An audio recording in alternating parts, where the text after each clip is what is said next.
सवसाहुणम्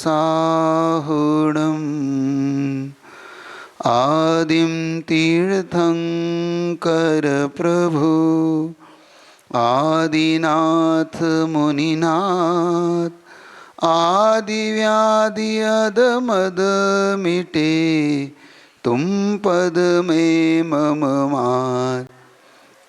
चरण शरण है आपके तारण तरण जहान बहुदधि तटक ले चलो करुणा कर जिन राज करुणा कर जिन राज करुणा कर जिन राज। बोले अतिशयकारी मूल नायक पार्श्वनाथ भगवान की।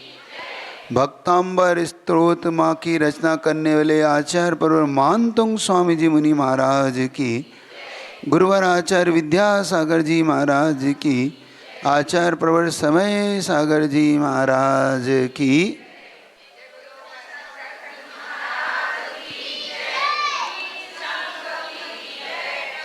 आज जिस महान भक्तांबर स्तोत्र को आप सब अपनी भक्ति का विषय बनाने जा रहे हैं, क्योंकि भक्त और भगवान के बीच में जब अनुराग बढ़ता है तो भगवान की भक्ति करने का उसका अंदर से हृदय उत्पन्न वो भाव उत्पन्न होता है।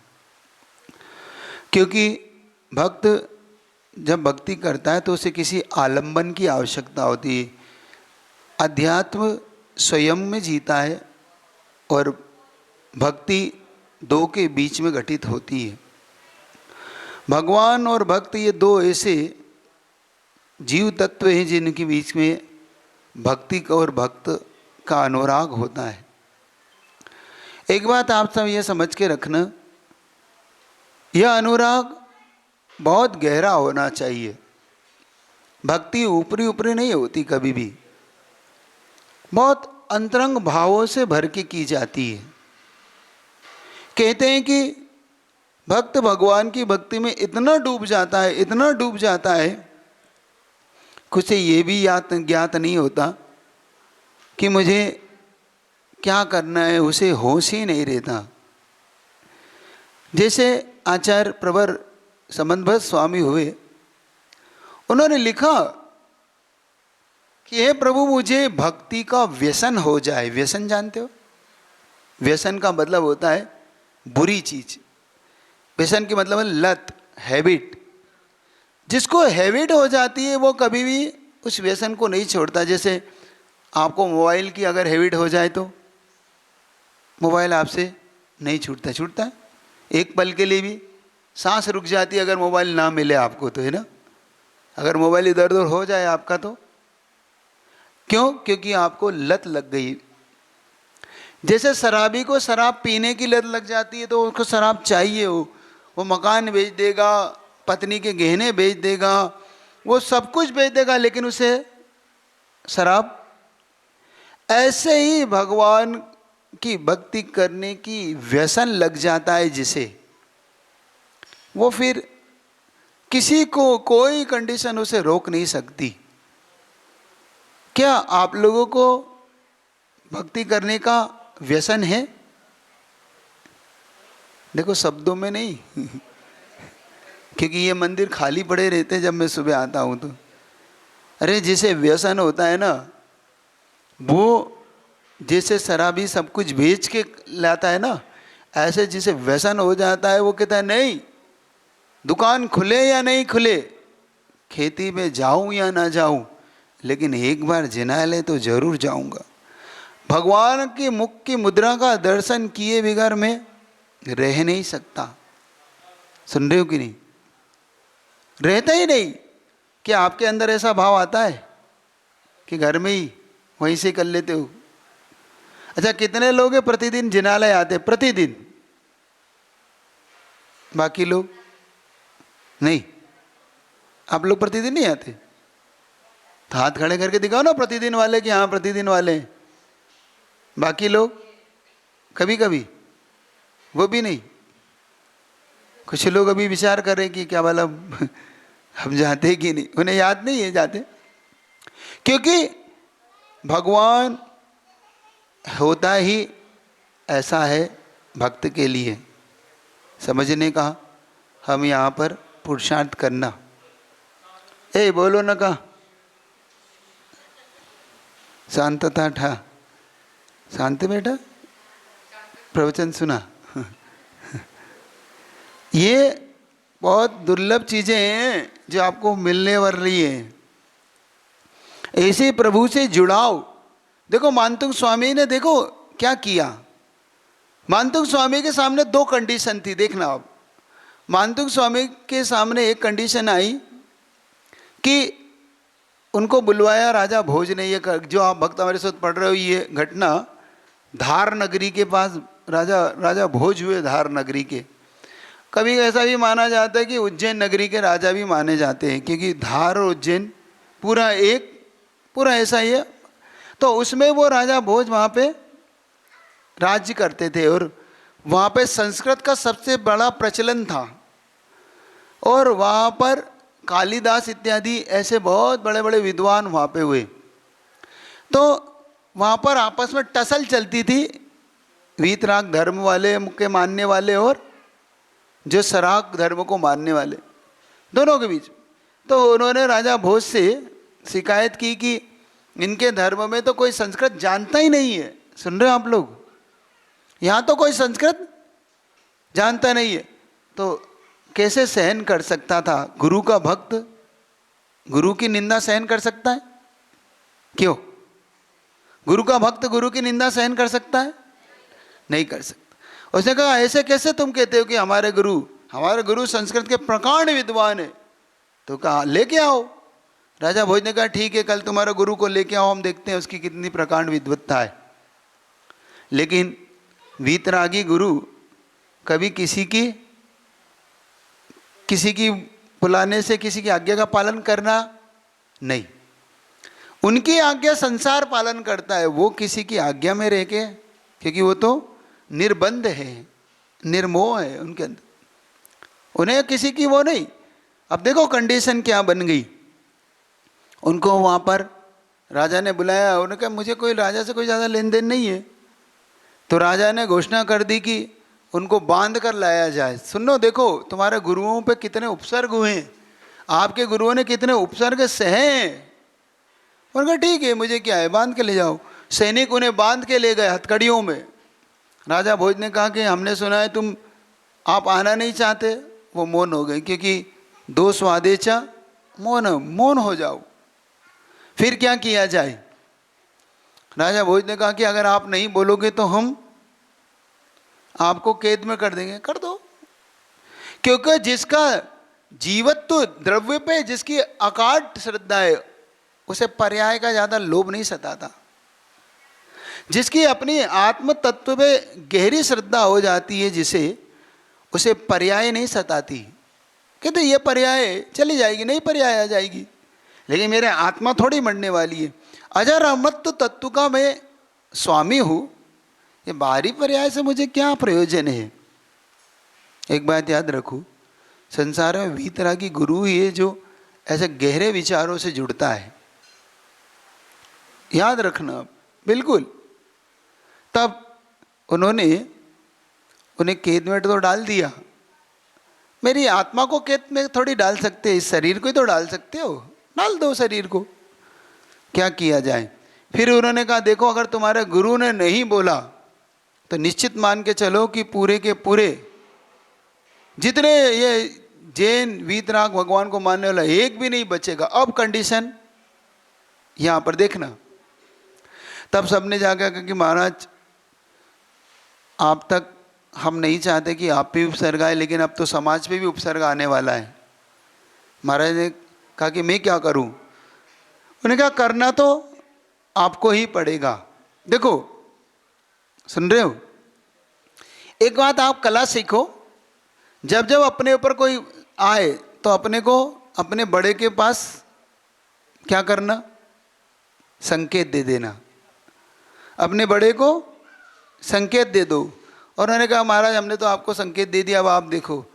उन्होंने कहा भाई भगवान को अब मुनि महाराज किसको संकेत देंगे? अपने से बड़ों को। उन्होंने कहा भाई मैं किसको संकेत दूं? तो उन्होंने कहा कि भगवान आदिनाथ को संकेत सबसे अच्छा। भगवान आदिनाथ को संकेत देने का उन्होंने मन बना लिया। ये भक्तांबर स्तोत्र ये अपने लिए नहीं रचा था मानतुंग स्वामी ने, ये स्तोत्र हम सब भक्तों के लिए रचा था। क्योंकि मानतुंग स्वामी को कोई इससे लेन देन नहीं था, लेकिन मानतुंग स्वामी के सामने जब ये कंडीशन आ गई कि अब भक्त रहेगा कि नहीं रहेगा, महाराज ने कहा देखो जिन शासन पे आपत्ति नहीं आना चाहिए। सुन रहे हो कि नहीं? सबसे बड़े गुरुओं में एक बहुत बड़ी करुणा होती है कि जिन शासन पे आपत्ति नहीं आना चाहिए। तब उन्होंने भक्तांबर स्तोत्र की उस रात में रचना की, भगवान के लिए नहीं, कोई तंत्र मंत्र रचना के लिए नहीं। लोगों के मन में इसके प्रति बहुत गलत धारणाएं बैठ गई। क्या बैठ गई? मानतुंग स्वामी महाराज ने अपने आप को छुड़ाने के लिए भक्तांबर रचा, नहीं, उन्होंने अपने आप को छुड़ाने के लिए रचा ही नहीं। जबकि उनकी भक्ति के प्रताप से बेड़ियां टूटी थी, ना कि बेड़ियां टूटने के लिए उन्होंने रचा था। दोनों में बहुत अंतर है। क्या? उन्होंने बेड़ियां तोड़ने के लिए भक्तांबर नहीं रचा, भक्तांबर रचने से बेड़ियां टूट गई थी। ये उनका सबसे बड़ा अतिशय था उनके इसका, उन्होंने रचा ही नहीं। और जब उन्होंने एक एक श्लोक रचा और रचना करने के बाद वो जब फल प्राप्त हुआ तो आज पूरा जगत संसार इसको मानता है। राजा भोज बार बार सोच रहे हैं, जब उनके सैनिक जाके बता रहे हैं कि देखो बेड़ियां छूट के बाहर आ गए, उनके अरे तुमने ताला नहीं लगाया, फिर से अंदर डाल दो। कहते ऐसा 48 बार हुआ, उस एक एक करके फिर निकलते, फिर जाते, फिर ऐसे कहते हैं कि एक बार नहीं 48 बार। तब से ये 48 काव्य, इनके बारे में कुछ कहते हैं 52 काव्य भी मिलते हैं। श्वेतांबर मत में 44 काव्य भी चलते हैं। अलग अलग जगह पे इसकी अलग अलग मान्यता है, अलग अलग मान्यताएं इसकी हर जगह पर है। लेकिन ये भक्तांबर स्तोत्र हर प्रकार की समस्याओं का समाधान जैन शासन में सबसे ज़्यादा है तो भक्तांबर स्तोत्र की इसकी रचना है। उन्होंने अपने हृदय में स्थान दिया। आदिनाथ भगवान को कहाँ स्थान दिया उन्होंने? बेड़ियां टूटी कैसे? कभी आपको लगता है? अच्छा, आप भक्तांबर स्तोत्र पढ़ना, कितने लोग से ताले टूट जाएंगे देखते हैं। क्यों? अच्छा, कौन गारंटी ले रहा है कि महाराज मैं भक्तांबर पढ़ूं और ताले टूट जाएंगे? क्यों? आप में से कौन पढ़ेगा?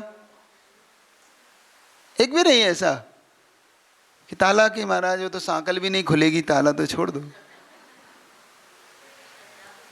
इसका मतलब है हमारी भक्ति में और मानतुंग स्वामी की महाराज की भक्ति में बहुत अंतर है।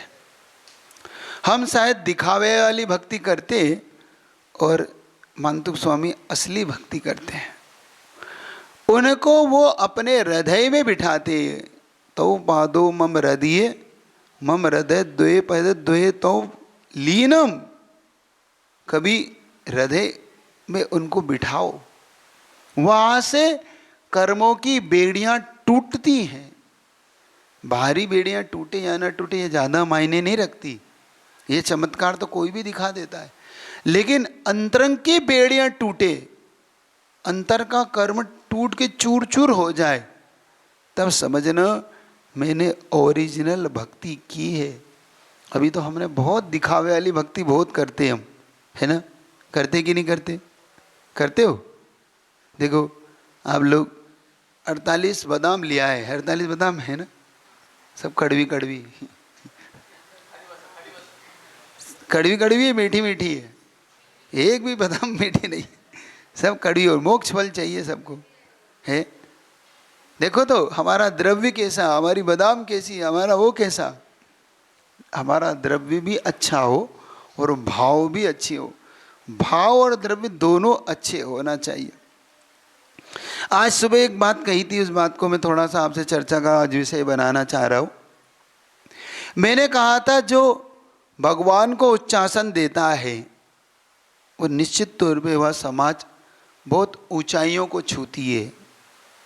लेकिन जिस समाज में भगवान का आसन नीचे होता है उसको पतन से कोई नहीं बचा सकता, उस समाज का पतन होके रहता है। आपने अपने मूल नायक भगवान को आसन दिया, ये बहुत मेरे लिए बहुत गर्व का विषय है। बहुत अच्छा लगा कि आपने अपने भगवान को उच्च आसन दिया। लेकिन दुख का विषय ये है कि आपके जो स्वयं के अपने भगवान थे ना, घरों में थे, उन भगवानों को आपने यहाँ लाके विराजमान किया। बहुत अच्छा किया, ये यहाँ तक तो बहुत अच्छा था।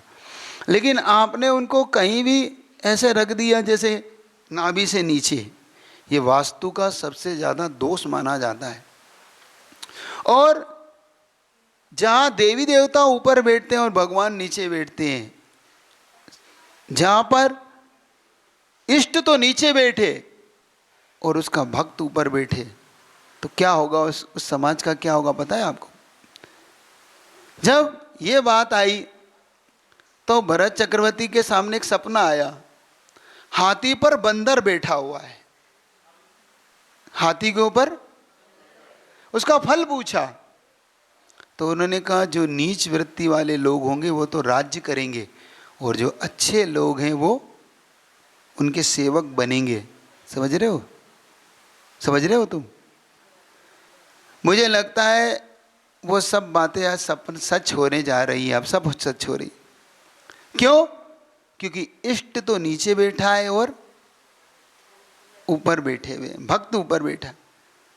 आप में से कितने लोग हैं जो समाज और अपनी स्वयं की उन्नति देखना चाहते हो? जरा मुझे हाथ खड़े करके दिखाओ कि महाराज हम समाज की उन्नति और स्वयं की भी, घर की, सबकी उन्नति देखना चाहते हो ना? सब चाहते। तो क्या आप अपने भगवान को उच्चासन दे पाओगे?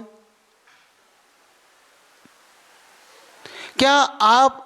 और ये भी डरो नहीं। क्यों? क्योंकि कुछ लोग को लगता है कि भाई हम अगर क्षेत्रपाल और पद्मावती को उठा के इधर विराजमान करेंगे तो कहीं वो नाराज ना हो जाए, है ना? क्या मैं आपसे पूछता हूँ, मेरे गुरु अगर यहाँ पे आ जाएं और मेरे गुरु को मैं अपना आसन दे दूँ तो मुझे खुशी होगी कि दुख होगा? अगर इस आसन पे आचार्य महाराज आके बैठ जाए तो सबसे ज़्यादा खुशी होगी तो मुझे होगी, तुम्हें हो चाहे ना हो। क्यों? क्योंकि गुरु ने मेरे आसन को स्वीकार कर लिया, धन्य कर दिया। ऐसे ही अगर सबसे ज़्यादा खुशी होगी तो इन क्षेत्रपाल और पद्मावती को खुशी होगी कि उनके भगवान जो नीचे थे वो आज ऊपर, उन्हें खुशी होती है। हम ये ना सोचे कि उन्हें कोई दुख होगा, उन्हें कुछ कर देंगे, हमें लगता है वो भयभीत हो जाते हैं, कुछ हो जाएगा। ये नहीं, हमारी गलत धारणा है। जैसे आप उनको प्रभु का भक्त मानते तो आप अपने आप को मानते, तो वो भी प्रभु के भक्त मान लो। तो वो अगर वहाँ से अपना आसन हटा के उनको आसन देंगे तो इस मंदिर का पूरा लुक देखना आप कितना सुंदर आता है, इसका पूरा वास्तु कितना गजब का हो जाएगा। मैंने यहाँ पे बताया है कि किस प्रकार से यहाँ करना है। फिर से 2 वेदियाँ बना के और बढ़िया भगवान को उच्चासन देना है आपको। उसमें जो आपके पूरे जिनालय के भगवान गिनती करके उन भगवान को उच्चासन दिए के आपको गजब का इस जिनालय की भक्ति का आनंद ही बदल जाएगा। आप देखना, स्वरूप भी बदल जाएगा। एक बार आप मन बना लो बस। क्या मनाएगा? मन बनेगा आप लोग का? किसी को दिक्कत तो नहीं इसमें? क्यों भाई डॉक्टर साहब पूछ लो एक बार, किसी को दिक्कत तो नहीं है? तो कोई ये तो नहीं कि महाराज यहाँ हमारा इधर से अगर उधर हो गए तो किसी को मन में है? क्यों मीटिंग तो नहीं करना? एक बार मन बनाओ। ऐसा कुछ भी आप अपने मन में कोई भ्रम मत पालो, किसी प्रकार का भ्रम मत पालो, क्योंकि हमारे में तरह तरह के भ्रम बहुत हम भ्रामक हो जाते हैं। अधिकतम तो हम उस भ्रम में ही जीते रहते हैं। क्योंकि अगर आप एक बात याद रखो, आपसे मैं पूछ सकता हूँ? अच्छा एक बात बताओ, आप लोग क्या ओम शांति क्या कुछ है? मैं प्रश्न पूछ, आप माइक से पूछो ना, मैं जवाब दे रहा हूँ। किसको पूछना है? कुछ है प्रश्न है आपके? जिज्ञासा है तो पूछो ना, क्या दिक्कत है? आपके मन में कोई भी मन में आ रहा है तो पूछो। है कोई बात है, विशेष बात है? माइक पहुँचा दूँ आप तक? नहीं है ना? हाँ तो फिर तो मैं ये कह रहा था कि एक बात बताओ, मनुष्य भाव श्रेष्ठ है कि देव भाव श्रेष्ठ है? पहले ये बता दो, क्यों? बड़ा मनुष्य है कि देव है? जल्दी बताओ। अच्छा, जो लगता है कि देव बड़ा है, हाथ खड़े करो, हमसे बड़े हैं। अरे मैं जाऊंगा तो सब हाथ खड़े कर दोगे, और मैं हाथ खड़ा कर दो, बता नहीं। कौन बड़ा है? मनुष्य बड़ा है कि देव बड़ा है? अरे बिना अपेक्षा के ही बता दो, मैं तो फिर बिना अपेक्षा के भी मनुष्य ही बड़ा है। अपेक्षा तो अभी बात की विषय है, अपेक्षा से तो बड़ा है ही वो। बिना अपेक्षा के भी मनुष्य बड़ा है। क्यों बड़ा है? अब ये प्रश्न उठता है कि महाराज ये बता दो कि देव क्यों बड़ा है या मनुष्य क्यों बड़ा है देव से? क्योंकि आप मनुष्य के अंदर 1 घंटे का भी संयम लेने का है कि नहीं भाव? अष्टमी चौदस भी कुछ त्याग करते हो कि नहीं? 10 लक्षण में ब्रह्मचर्य का पालन भी करते हो कि नहीं?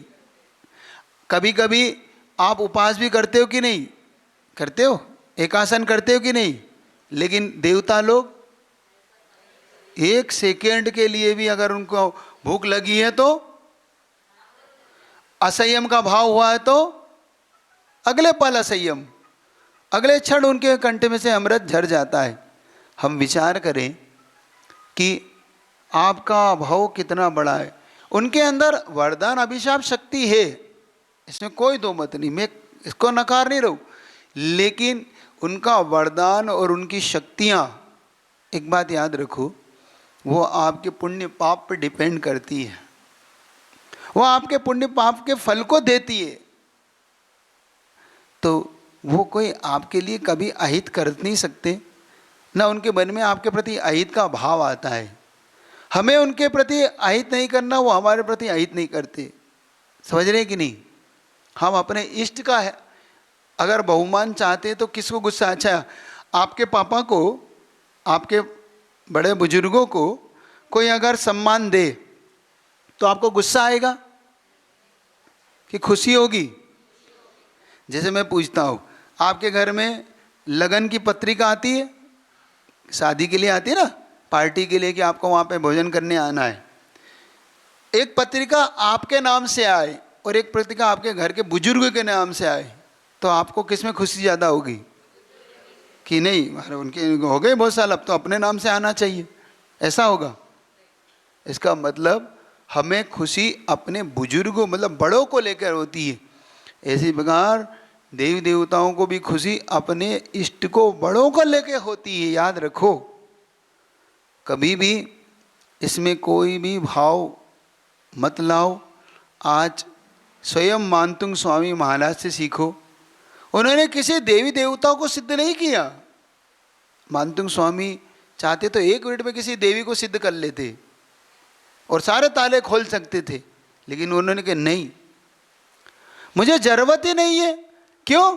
क्योंकि मैं अगर आदिनाथ भगवान की भक्ति करूं और देवता ना आए, ऐसा तो हो ही नहीं सकता, क्योंकि मैं आदिनाथ भगवान के सारे भक्त आएंगे। मेरा आदिनाथ भगवान की भक्ति करने के बाद अगर देव ना आए तो फिर मेरी भक्ति क्या? देवताओं को बुलाने के लिए भक्ति नहीं, भक्ति के फल से देवता।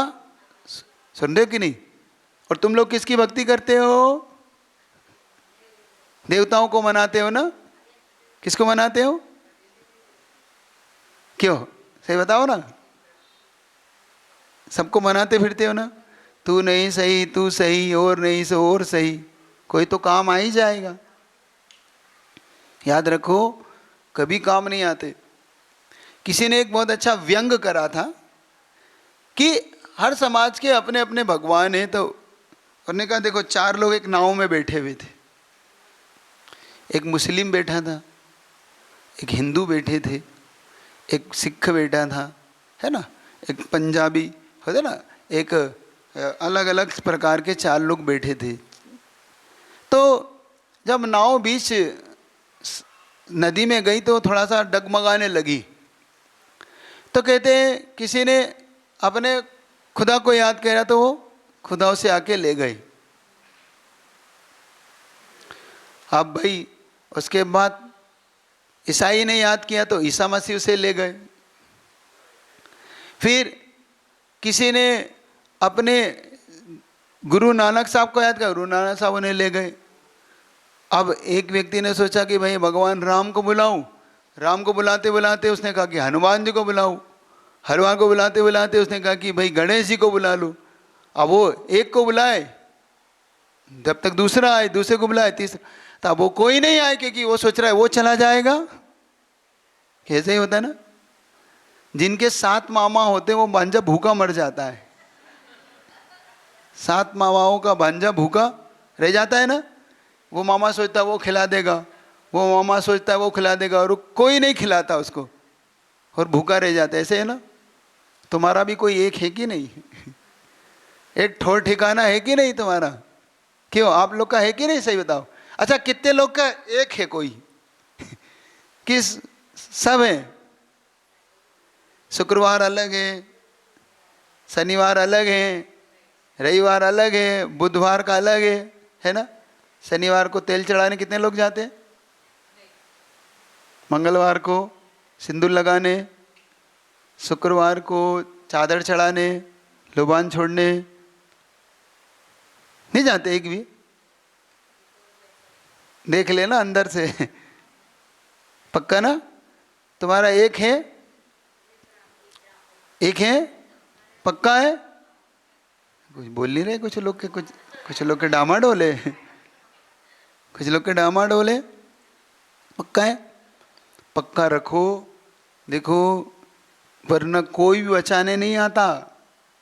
कोई एक तरफ पक्के हो जाओ, एक नाव में पैर रखो, 2 नाव में पैर रख के किसी को कुछ नहीं मिलता संसार में, वो डूबते ही हैं। सुन रहे हो कि नहीं? पक्का कर लोगे? अब पक्का है कि नहीं? बोलो ना, कुछ लोग तो कुछ नहीं बोल रहे।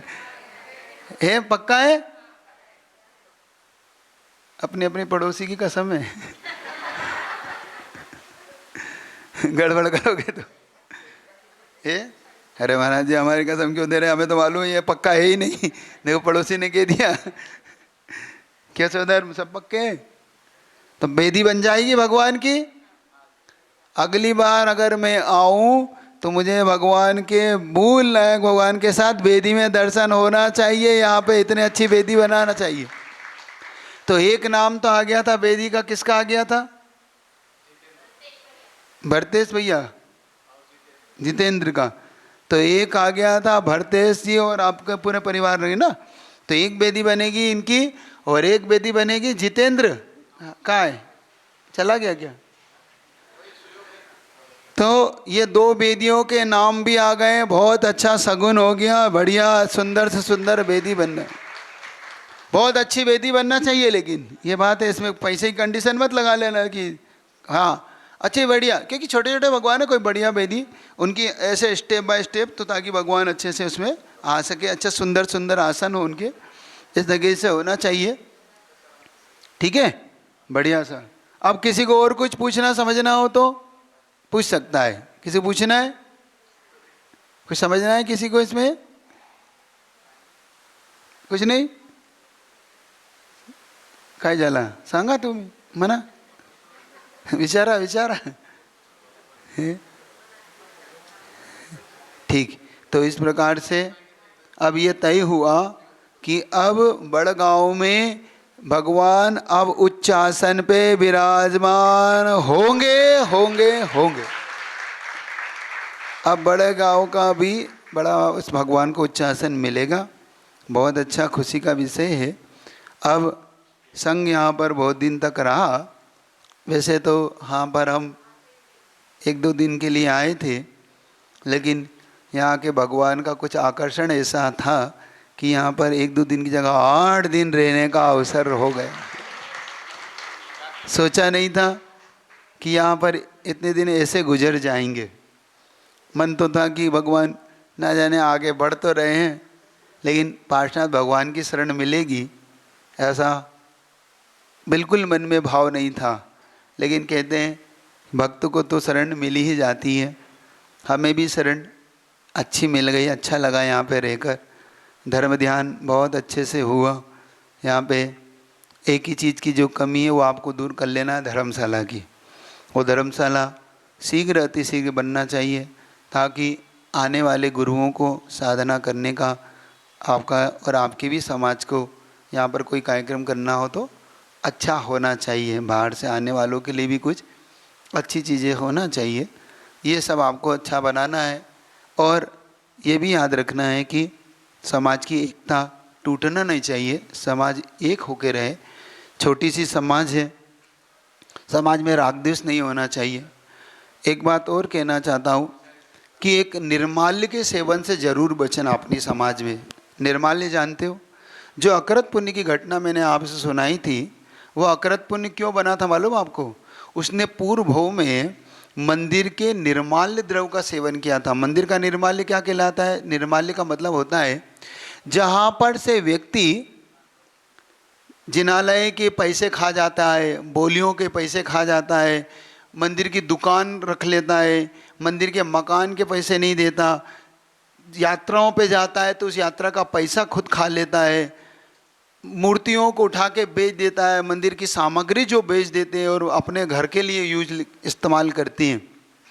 जो लोग मंदिर की द्रव्य उठा के चढ़ाते हैं, जो लोग मंदिरों की चीज़ों का इस्तेमाल तो करते लेकिन दान नहीं देते, ये सब निर्माल्य की श्रेणी है।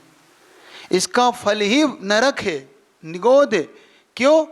कि सबसे बड़ा पाप कहा तो आचार्यों ने निर्माल्य को बहुत बड़ा पाप कहा। उसने क्या किया? उसने एक सेठ जी ने मंदिर बनाया था, उसमें से हीरे पन्ने सब चुरा लेता था, वो चोरी करने लगा। उसे उसी भव में कुष्ठ रोग हुआ। सुनो क्या हुआ? कुष्ठ रोग हुआ। उसके बाद मर के सप्तम नरक गया।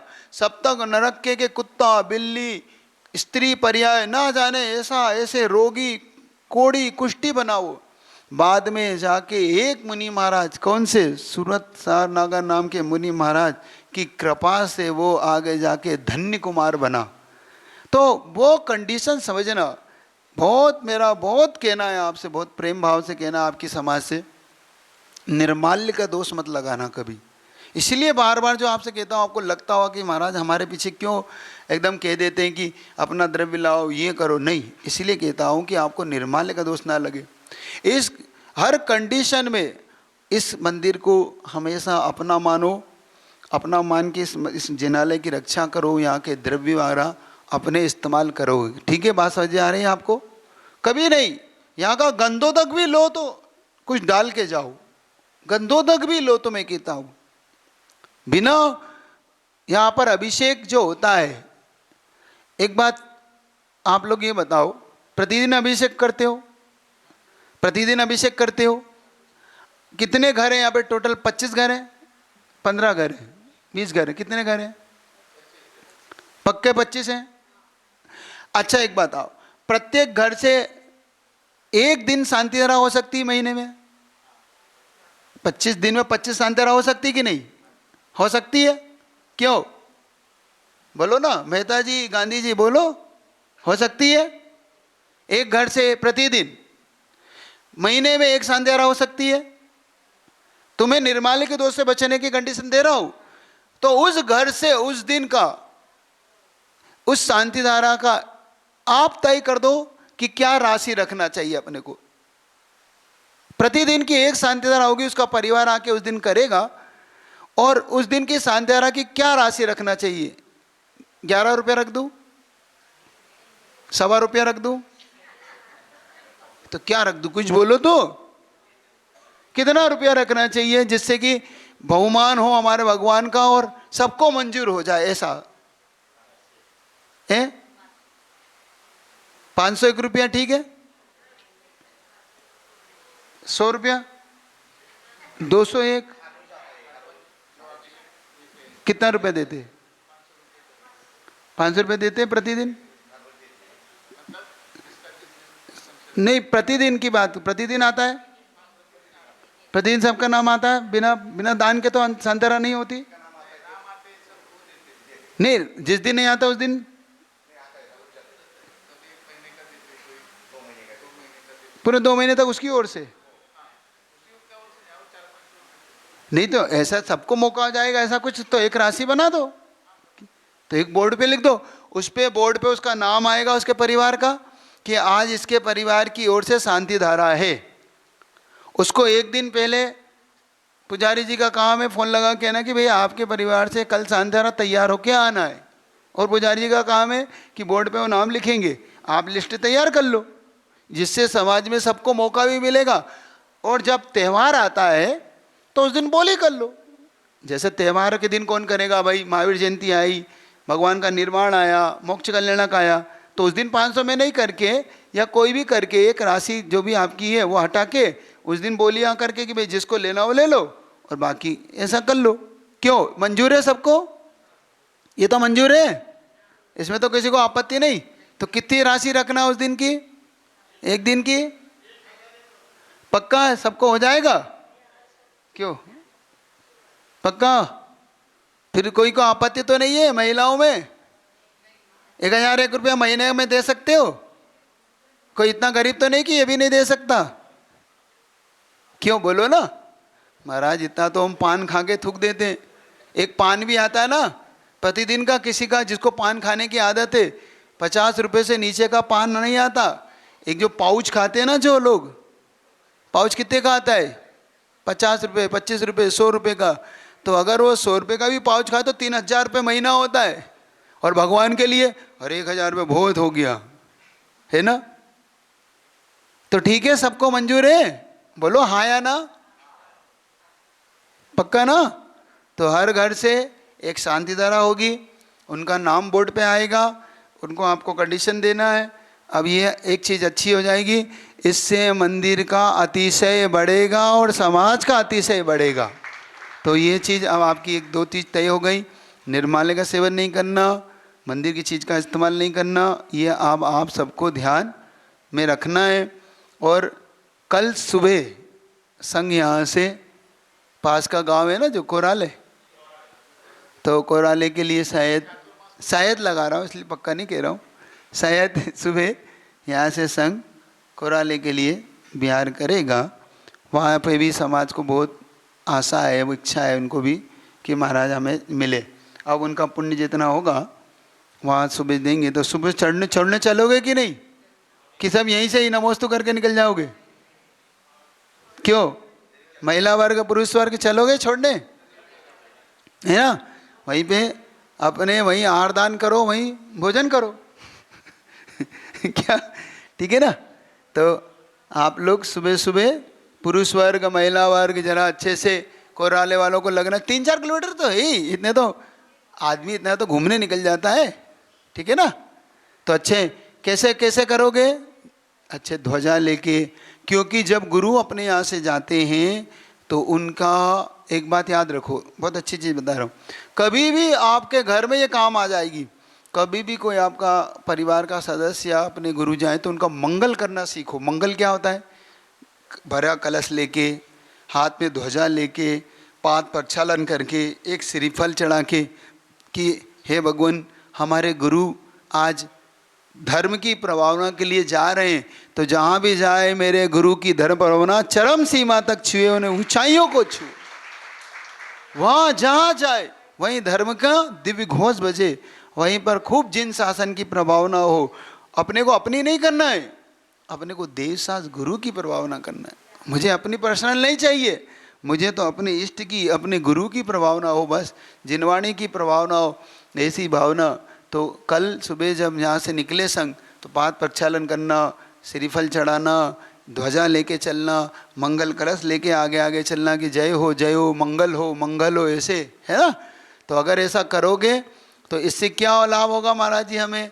इससे ये लाभ होगा कि महाराज जी को लगेगा कि भाई अब को बड़े गांव ऐसे थोड़ी छोड़ना, बड़े गांव फिर से आने का मन बनेगा महाराज का, तो ज़्यादा दिन के लिए बनेगा। बड़े गांव वाले भूल तो नहीं जाएंगे हमको? क्यों, बड़े गांव वाले भूल तो नहीं जाओगे हमको कि महाराज इधर गए हम भूल गए? तो जहाँ भी संग रहे वहाँ पर आप सबको अब शिविर लगाते हैं हम लोग। 10 लक्षण में शिविर में आओगे?